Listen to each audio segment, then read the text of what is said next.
Instituto Fábio Puentes de Hipnoterapia oferece cursos e tratamentos para profissionais da área médica, estudantes e pessoas que buscam potencializar sua atividade cognitiva e suprimir os conflitos que limitam seu desempenho pessoal, social e profissional, como por exemplo, ansiedade, fobias em geral, dores crônicas, toque, tudo isso tem cura. Obtenha mais informações pelo telefone 11 98878 4094 ou pelo e-mail fabiopoentes@fabiopoentes.com.br. Deseja aumentar seu conhecimento ou viajar sem sair do sofá? Então, você vai encontrar o que procura na Cia dos Livros. Nossas lojas disponibilizam livros de todas as áreas do conhecimento, como direito, medicina, administração, ciências biológicas, ciências exatas, ciências humanas e sociais, além de dicionários, livros de literatura nacional e estrangeira. Vá a uma das nossas lojas ou acesse o nosso site ciadoslivros.com.br e compre seu livro a preços que cabem no seu bolso, parcelados em até 6 vezes sem juros. Shoppings Butantã, Boa Vista e mais 12 endereços.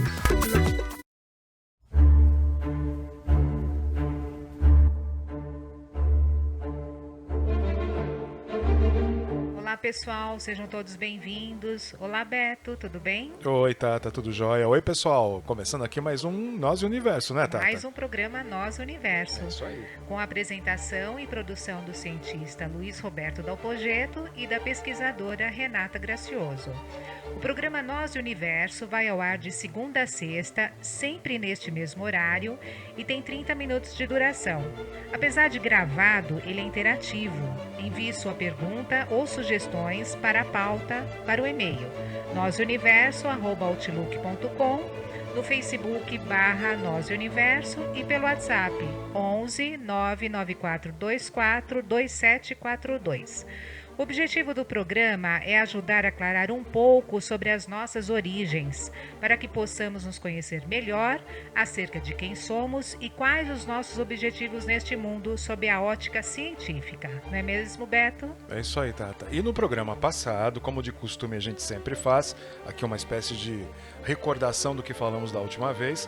No programa passado nós falamos um pouquinho sobre bioarquétipo, sobre o genoma e sobre a relação disso tudo com o inconsciente coletivo. E o que mais a gente falou, Tata?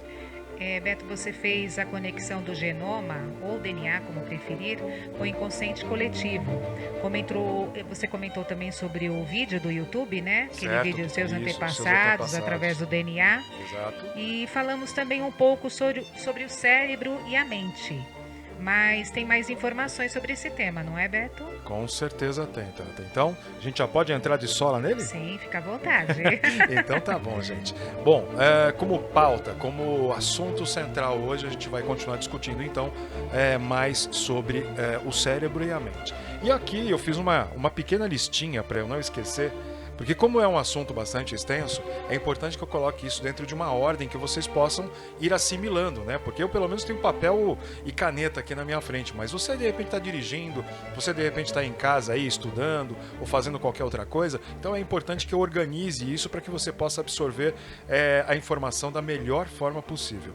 Então eu começo dizendo exatamente o seguinte. No programa passado, no finalzinho dele inclusive, a gente mencionou a palavra milagre. E relacionando isso ao ser humano, né? A uma das facetas, né? A uma das capacidades incríveis do ser humano.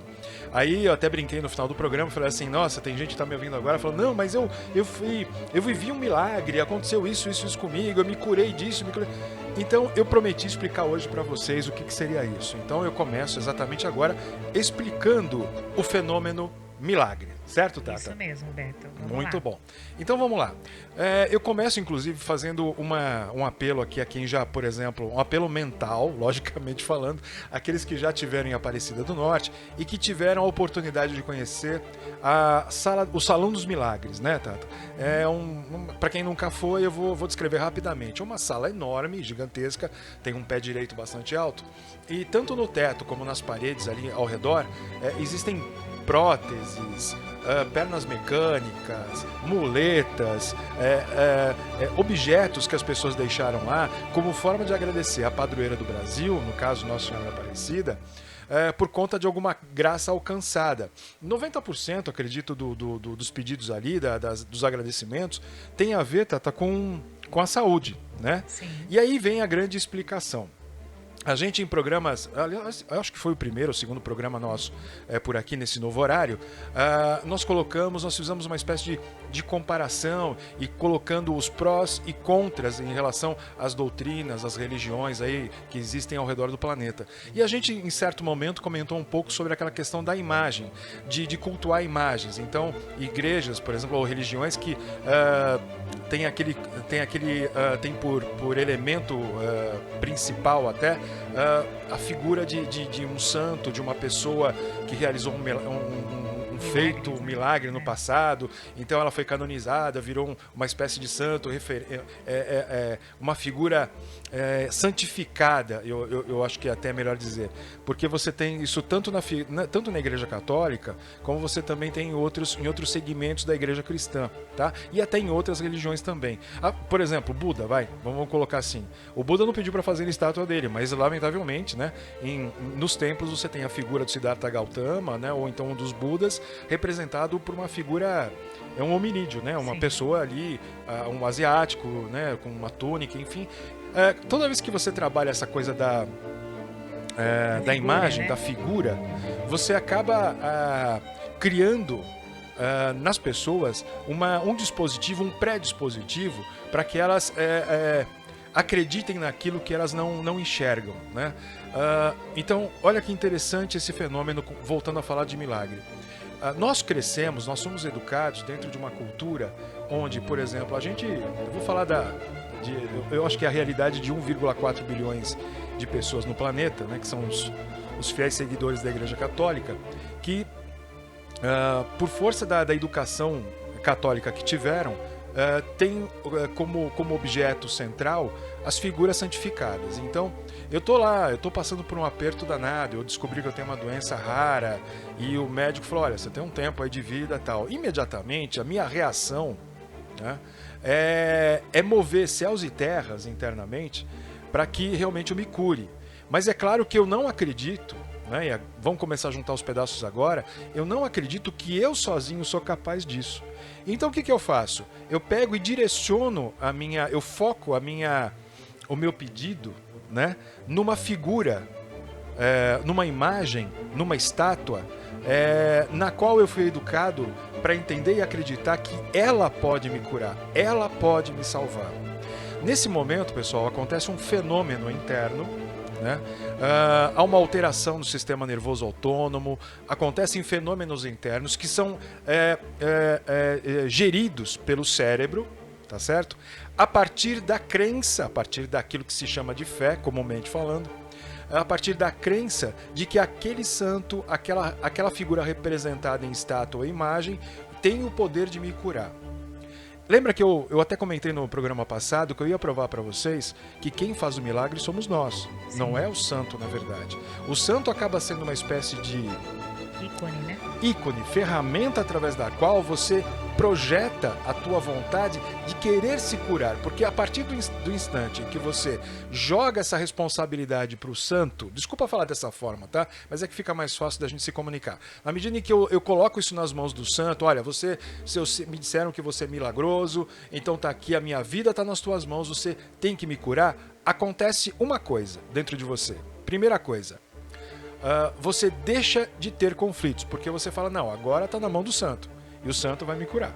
Exatamente. Né? Então, os conflitos caem por terra. Imediatamente, justamente por acreditar que aquele santo já salvou outras vidas, você passa a acreditar que você também vai ser beneficiado. E por isso mesmo, acreditando e na ausência de conflitos, você acaba por fazer exatamente aquilo que nós costumamos chamar, ou todos chamam, na verdade, de milagre. Tá certo? E o milagre nada mais é do que uma reprogramação, tá? Uma reorientação do meu cérebro, no sentido de que ele libere todos os hormônios, todas as endorfinas, tudo que ele tem à disposição dele para recuperar o meu organismo, tá certo? E recuperar a minha saúde de um modo geral. Então percebam, o santo foi útil para alguma coisa? Foi. Ele foi uma espécie de ferramenta, de inspiração para você, tirar de cima de você uma coisa que nós não deveríamos carregar conosco, que são os conflitos, não é, tá? Isso mesmo. Então, fica muito claro pra gente que nós poderíamos viver, sim, bem, sem esse tipo de ferramenta. Então, naqueles primeiros programas que eu estava comentando com vocês, a gente fez até questão de dizer, olha, gente, isso é uma espécie de... é uma forma de dominação por parte da igreja. A igreja, as mais antigas religiões do planeta, sabem disso. Tá? Sabem que a fé cura. Então, se eu tivesse fé em mim mesmo, eu tenho certeza que meu corpo é capaz de se autocurar. E se eu conseguisse excluir da minha cabeça todos os conflitos existenciais que eu tenho, por exemplo, eu conseguiria me curar. Eu posso até aproveitar e dizer para vocês uma coisa que não estava nem no programa aqui, no roteiro, mas o que acontece? Eu sofro de câncer, tá? Isso não é história, é verdade. Eu tenho um câncer aqui na tireoide e eu resolvi não tirá-lo. Por quê? Porque eu acredito que eu consigo me curar sozinho. Eu não tenho nenhum santo de devoção, apesar de admirar historicamente a figura de alguns santos aí, mas eu não coloquei nas mãos de ninguém. Está nas minhas mãos a minha cura. E eu tenho acompanhado isso ao longo de quase 4 anos e o meu câncer está estabilizado. Tá certo? Então, por quê? Porque eu não quero que ele vá adiante. O meu querer, a minha vontade, a minha fé em mim mesmo é maior do que qualquer coisa. Então, não há problemas em relação a isso, tá certo, Tata? Tata tá aqui do meu lado, que não me deixa mentir sozinho, né? Ela é testemunha da minha situação. Então, vejam por esse ângulo como é interessante essa questão do cérebro. O cérebro tem essa possibilidade, ele tem essa... A gente até brincou no outro dia, falando, qual é o botão que aperta para autocura? O botão é exatamente esse. Você acreditar em você mesmo, não precisa nem do santo, se for o caso.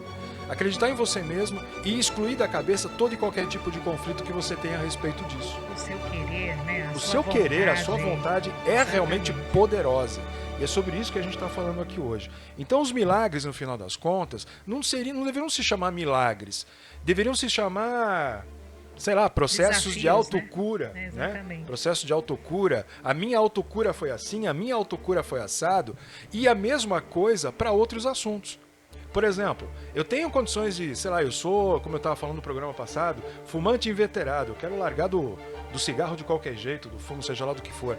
Eu tenho condições de botar minha vontade à frente disso? Claro que eu tenho. Ela vence o vício? Lógico que ela vence.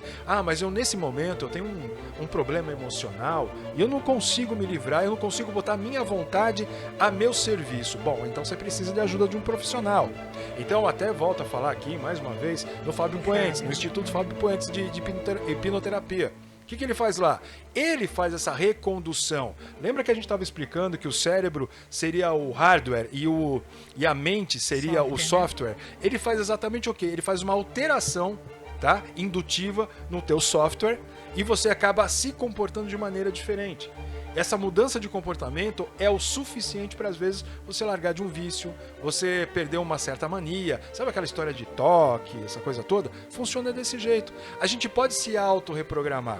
Ou então, se não houver essa possibilidade naquele momento, porque você está emocionalmente comprometido, então está cheio de conflitos na cabeça, então você pede ajuda para um profissional, por exemplo. Então, sobre os milagres, Tata, era exatamente isso que eu queria falar. Lá vou eu ficando com a boca seca aqui de novo. Acho que é a hora de dar aquela paradinha, viu? É. Então tá certo, pessoal. A gente vai para o intervalo rapidinho e daqui a pouco voltamos com o programa Nós e Universo. Até mais. Tem mais, pessoal. Beto. Não sai daí, viu? Você tem algo em mente e gostaria de colocar no papel? Ou ainda, já tem algo escrito e gostaria de publicá-lo? Pois bem, a Editora dos Frades faz a elaboração do projeto gráfico completo, capa exclusiva para cada obra, ilustrações internas, registro na Biblioteca Nacional, registro no ISBN, enfim, a Editora dos Frades deixa sua obra pronta, impressa e ainda faz a distribuição. Entre em contato através do site editoradosfrades.com.br, pelo Facebook /Editora dos Frades ou pelo telefone 11 3562 1685 e peça um orçamento. Editora dos Frades, produção literária inteligente.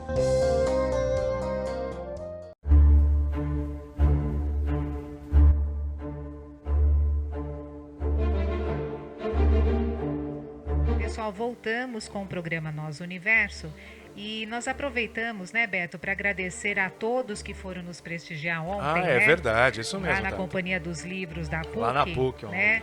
Isso. Sobre o lançamento de mais um dos nossos trabalhos literários, As Últimas Revelações sobre Nós e o Universo, da Editora dos Frades, não é mesmo, Beto? Isso mesmo, Tata. Foi muito legal. A gente agradece a presença dos Muito que nos obrigada, ouviram pessoal. aqui Exatamente. e foram nos prestigiar lá. Muito bacana, viu?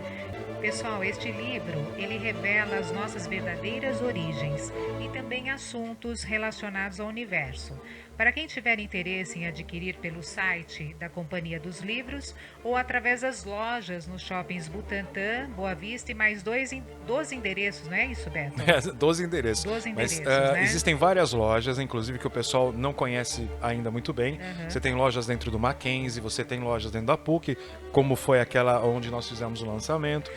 Existem outros endereços. Em termos de shopping aqui em São Paulo, que eu me lembre, Tata, tem justamente como você disse, no shopping Butantã e no shopping Boa Vista, na Zona Sul, tá certo? Mas caso você não queira se deslocar de casa, facinho, entra lá no site, né, da Cia dos Livros e aí adquire o seu livro lá, tá bom? Exatamente. Então é isso aí, Tata. Beto, então vamos continuar falando sobre mente e cérebro, né? Pois o assunto é muito extenso, não é mesmo? Nossa, você viu, né? A gente já tá 2 programas praticamente falando dele, né?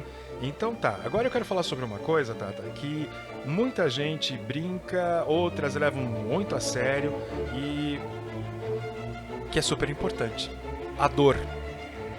A dor física, né? Alguém já virou pra você em algum momento, por brincadeira ou não, e falou assim, imagina, você fala assim, nossa, eu tô com uma dor aqui nas costas, imagina, a dor é psicológica, que nem frio é psicológico, esse tipo de coisa. Gente, existe um fundo de verdade nessa afirmação, né? Que a dor seja algo psicológico, algo criado na mente. Porque se você parar para pensar, nós vivemos numa cultura em que a dor sempre nos foi fomentada, né? Comentada também, não só fomentada como comentada, como algo realmente ruim. Então, às vezes, a gente sofre uma pequena indisposição física e aquilo toma proporções muito maiores do que a dor é propriamente dita, né? Então, você está com uma dor tamanho 2, mas justamente por ela te incomodar, por ela te trazer um certo desconforto, ela acaba atingindo uma proporção muito maior. E isso acaba comprometendo você em outros momentos, assim, por exemplo, do teu dia a dia. Por exemplo, quer ver uma coisa fácil? Propaganda de comprimido para dor de cabeça. Você pode reparar na televisão, é a propaganda que mais tem. Então pílula tal, eu ia fazer propaganda delas aqui. Pílula tal. Enfim, por quê? Porque a dor de cabeça, muita gente quando tem dor de cabeça, não estou falando de enxaqueca, né? Mas uma dor de cabeça daquelas mais clássicas, trava 100%, não consegue pensar, não consegue, né, fica de mau humor, entendeu? É aquilo que eu acabei de dizer, compromete outras áreas do comportamento, né, influencia o teu dia a dia e de repente nem era para ser tudo isso. A dor física ela pode ser desprezada, tá? E eu vou tentar fazer uma analogia aqui rápida sobre isso que eu acabei de dizer em relação à dor. No Hospital das Clínicas de São Paulo existe um departamento chamado dor. E nesse departamento trabalham vários especialistas, neurologistas, clínicos gerais e um hipnólogo também. Tá? Eu vou falar de novo do Fábio Poentes aqui. E o Fábio Poentes faz parte desse corpo clínico. O que acontece, minha gente? Esse departamento chamado dor dentro do Hospital das Clínicas se encarrega de fazer exatamente o seguinte. Quando o assunto não é substituir a anestesia química por anestesia indutiva, ou seja, aquela que o hipnólogo faz a pessoa realmente relaxar e acreditar que não vai sentir dor e ela não sente. É o caso, por exemplo, de pessoas que foram amputadas ou passaram por cirurgias ortopédicas complicadíssimas, aquelas que deixam dor por meses. E aí é levado ao conhecimento do Fábio, né, é levado o paciente à presença do Fábio nesse momento, para que ele receba, por exemplo, uma espécie de atenção especial, na qual o Fábio reintroduz ou faz uma espécie de reprogramação mental naquela pessoa, fazendo com que ele passe a ignorar a dor. A dor, em tese, ela continua ali, mas a atenção que o indivíduo daria a ela já não é mais a mesma. Justamente porque, como a gente já disse aqui algumas vezes, o nosso mental pode ser reprogramado, tá certo? E o mental reprogramado, ele induz o cérebro a falar, olha, não registra mais essa dor aí não, tá? Essa dor já não nos incomoda mais. E dessa forma, minha gente, a experiência da dor vai ficando de lado, né? Então, continuando, pessoal, para vocês terem uma ideia, dentro dessa ideia da dor, né, de não sentir dor, de tirar a dor do pensamento, a gente pode aqui acrescentar, eu posso dar como exemplo aqui para vocês, quem já ouviu falar aqui do faquir, faquires, faquir. Faquir é aquele indivíduo, né, normalmente é um indiano, né, ou pessoa ligada a esse tipo de cultura, que tem a capacidade, vamos dizer assim, de caminhar, por exemplo, sobre brasas, né? Em algumas seitas, em algumas correntes religiosas, vamos dizer assim, dizem que a pessoa entra em transe, né? Mas a gente já vai falar um pouquinho mais disso também. Mas o faquir tradicional deita em cama de prego, anda sobre a brasa, fica não sei quantos dias sem comer, e tudo isso por quê? Porque ele consegue fazer uma alteração na programação mental dele. Então, com essa nova programação, ele não sente dor, ou sente pouca dor, ele não sente a brasa embaixo dos pés, ele sente apenas um calor mais forte. Você percebe como você consegue modular isso de uma forma melhor? Então, dessa forma, esse tipo de situação, como a dor da qual a gente falava, pode ser contornada. Então veja que, na realidade, depende muito do nosso olhar sobre a situação, sobre o problema, para que a gente realmente passe com maior facilidade ou com maior dificuldade pela situação. Se eu pego essa história da dor, ou então, por exemplo, quer ver? Acabei de lembrar de um exemplo aqui que eu acho que vale a pena. Quando eu recebi a notícia que eu tinha câncer, eu dei risada. Tá certo? Eu dei risada, achei super engraçado. Não me pergunte por quê, mas eu achei engraçado. Eu já presenciei pessoas que recebem essa notícia e simplesmente desmoronam. Pelo amor de Deus, é uma doença, ela pode ser curada, tratada, você pode reverter, eu estou dizendo aqui. E tem gente que desmorona só de ouvir dizer. E essa coisa é bem aquilo que eu acabei de falar, gente. É como você enxerga, o olhar que você coloca naquele problema. Se você não olha ele por todos os ângulos, é bem provável que você simplesmente entre na onda do automático de todo mundo e aí fala assim, câncer, paf, a pessoa cai do outro lado dura. E não é bem assim. E isso, eu diria que a gente pode aplicar em todas as outras matérias da nossa vida, né? Então, sei lá, meu filho está usando drogas, por exemplo. Então alguém chega pra você, a tua esposa chega pra você, ou o teu marido chega pra você e fala assim, olha, fulaninho, né, nosso filho, preciso te contar uma coisa, olha, é difícil, se prepare, não sei o que, ele tá usando drogas. Sabe, depende de quem tá ouvindo isso, ele pode ter uma reação mais alterada ou simplesmente, claro, sentir um pouco no emocional isso, mas falar, não, a gente vai lutar, vamos reverter isso aí, vamos descobrir o que levou ele a usar a droga e vamos achar um caminho de saída para isso aí. Essa é a atitude correta. Não é simplesmente botar a mão na cabeça e falar assim, o que a família vai dizer. Isso não funciona, minha gente. Isso só pira a tua cabeça, isso só aumenta o teu conflito e que não ajuda em absolutamente nada aquele que de fato necessita da tua ajuda. Então, esse é um ponto muito importante. Eu tô vendo aqui o nosso relógio, vou ter que dar uma aceleradinha, mas vamos lá. Eu quero falar também um pouquinho sobre as doenças. A ciência, meu povo, já provou e comprovou que 90% das doenças que são tratadas à base de remédio, consultas e outras coisas mais, 90% são psicossomáticas. O que isso quer dizer? A minha cabeça, acumula problemas emocionais, acumula desgostos. Eu vejo sempre tudo com um certo pessimismo. Este país, este estado, este prefeito, essa minha família, essa minha mulher, esse meu marido, seja lá o que for, isso tudo vai acumulando dentro de você. E quando você acorda um belo dia, você está com um problemão enorme de saúde. Tá certo? E aí você vai ao médico, o médico obviamente tem que tratar ali os sintomas, né? Ele vai te entupir de remédio e, sinceramente falando, não vai resolver grandes coisas. Vai melhorar os sintomas, mas a causa em si não foi trabalhada. É paliativo, tá certo? né? É paliativo. Os remédios são paliativos. Acaba virando paliativo.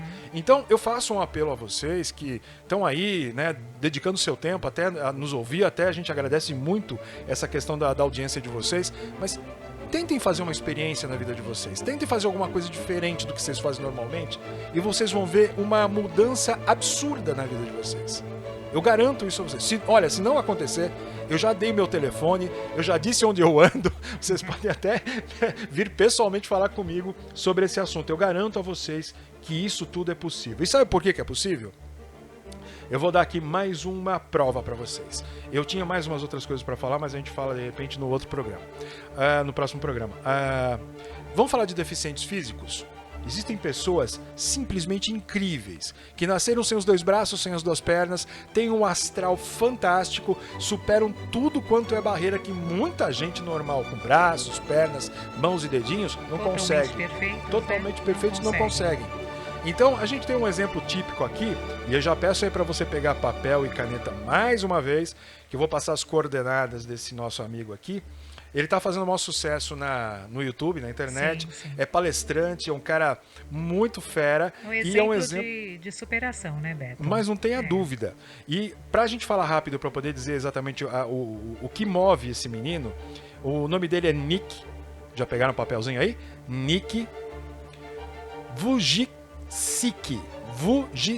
O Vu, gente, é de V de Vera, U de uva, J de jornal, I de igreja, C de casa, I de igreja, C de casa. Nick Vujicic.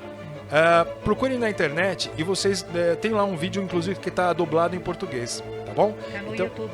No YouTube, né? exatamente. Então, depois vocês dão uma olhadinha nesse menino aí. Olha, o que o Nick tem de especial em relação às outras pessoas? Será que ele, de repente, ele é um cara iluminado? Olha, na realidade, ele não é diferente de nós. A diferença só está na ausência de conflitos. Ele nasceu daquele jeito, mas ele não admitiu perder essa oportunidade de vida por causa de um probleminha, de não ter, de repente, 2 braços e 2 pernas. Ele simplesmente compensou isso de outra forma. Ele resolveu ir à luta e passar por cima de absolutamente tudo. Tá certo? Bom, gente, então, o que acontece com o Nick? Ele simplesmente se reprogramou mentalmente para compensar a deficiência física dele. O cérebro aceitou os comandos, tornou o corpo dele mais flexível, tá certo? E ele simplesmente, tendo um olhar diferente sobre o problema dele, superou todos os obstáculos. Ele age absolutamente de forma normal. Eu até recomendo, não só que vocês assistam até o finalzinho realmente o vídeo, vai ter uns 5, 6 minutos mais ou menos, porque nesse vídeo, no finalzinho, ele casa, né? Mostram as cenas do casamento dele, ele engravida a mulher, ele tem um filho e ele brinca com o filho numa cama elástica, acreditem se quiser. E além de fazer vários esportes também, né? Sim, o pessoal vai ver isso no vídeo, exatamente, Tata, realmente bem lembrado. E é isso, meu pessoal, olha, o nosso tempo mais uma vez está acabando, parece que esse assunto não termina nunca e ele realmente é bastante extenso. Eu, então, me despeço aqui, né? A Tata vai finalizar o programa agora, mas eu prometo a voltar no próximo programa e a continuar discutindo essas questões relacionadas à mente e ao cérebro humano. Certo, Tata? Tá certo. Então é isso, pessoal. Voltaremos na próxima segunda-feira com mais um programa sobre nós e o universo.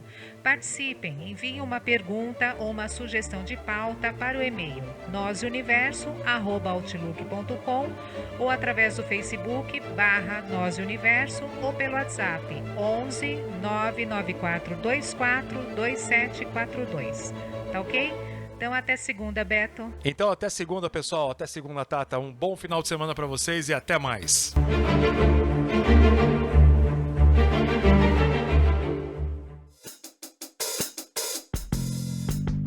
Em abril, no Centro de Convenções Rebouças, realizamos o maior encontro sobre hipnose da América do Sul, o Hipnosur 7.